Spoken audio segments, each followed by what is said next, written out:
Hey guys, just coming back with another all tutorial. This one's a little bit more for the non-modless alls. This one specifically, the one we are showing is going to be an AOE all.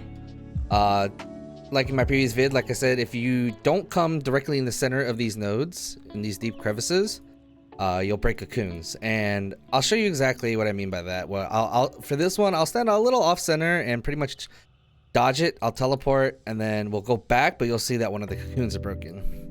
Another thing I'll add is what I didn't add in the previous video is speeds. So normal non-speed AOE alls, or normal non-speed alls, I said previously only does 6 shield charges. Onslaught does 7, Turbo does 8, Onslaught Turbo does 9. Also, another good thing to note is if your damage isn't very good and you end up going into an extra shield charge phase, every extra shield charge phase you do adds an extra shield charge. So let's say you're doing a non-speed all. You go through your first shield charge phase, you do 6 shield charges. You didn't do enough damage and you're going into another shield charge phase. That will do 7, and then 8, and then 9, and so forth. So every extra shield charge phase you do, you'll always add an extra shield charge. So keep in mind, sometimes if you don't have enough damage, you do got to put a little bit more effort, but it's always doable. So I'll go ahead and I'll start the all, and I'll give you an example of what I mean when you're not directly in the center. So like I said in the previous videos, always stay nice and close. So he's doing that. So we'll go ahead, we'll throw our first shield charge, our first smoke mine. So we'll wait. So we're a little off center here. We'll teleport. Wait, teleport back. And teleport back. Oh, well, I guess we did it perfect this time. But as you can see, I didn't break a single cocoon. So with this, there is a small, like 2% margin that you can be at and you won't break the crystals. Now we'll go back and we'll do it again. But this time we'll show you a little bit more what I mean by when you're not standing close to the center.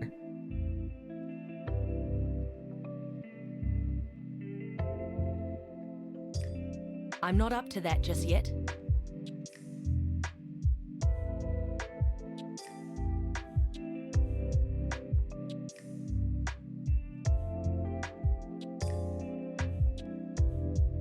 Alright, so we'll throw that one a little bit more in the corner. So we always wait for it to get close and say like we're like in this corner, right? We smoke mine. This is our 6th. We go back. The crystal's broken. Even though we're just a tad more off the center than we normally were, if you don't try to get as near the center as possible, there's always going to be an issue. Now, do note that this is a non-speed all. It's only AoE. There's no speed mods. A little bit more difficult with speed mods. So I'll show you what I mean. So generally, there will be more shield charges, right? With the shield charge mod or with speed mods. So let's say you have a turbo or even an onslaught all, and you're gonna get that extra shield charge.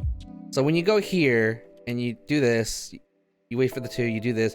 When you come back here, you always notice that you come off to the side just a little bit because of the shield charge of the frost wall. And so this is how I kind of deal with them. So we'll phase them normally first, and then I'll show you what I mean. So phase them normally. Now what I like to do for speed AoE alls is I'll go ahead and I'll set up. What I'll do is I'll do my first smoke mine, and then right before I'm about to do this, I pop my phasing flask, and then I position myself in the AoE. And basically for speed alls, that's kind of necessary without if you don't want to break any crystals. Now you can always break a crystals on the very last set of shield charges, because then you don't have to ever really go back in there. But it's always a, if you can micromanage it, micromanage your flask to make sure you always have a phasing flask up for AoE alls. Because if you can position yourself back in the middle of the frost wall, you'll never have to worry about breaking a cocoon. But yeah, guys, that's just a quick further explanation of AoE and speed alls. And sorry if my tutorials aren't so great, but like I said, if you have any questions, you can always stop by the Twitch and ask. And y'all have a good one.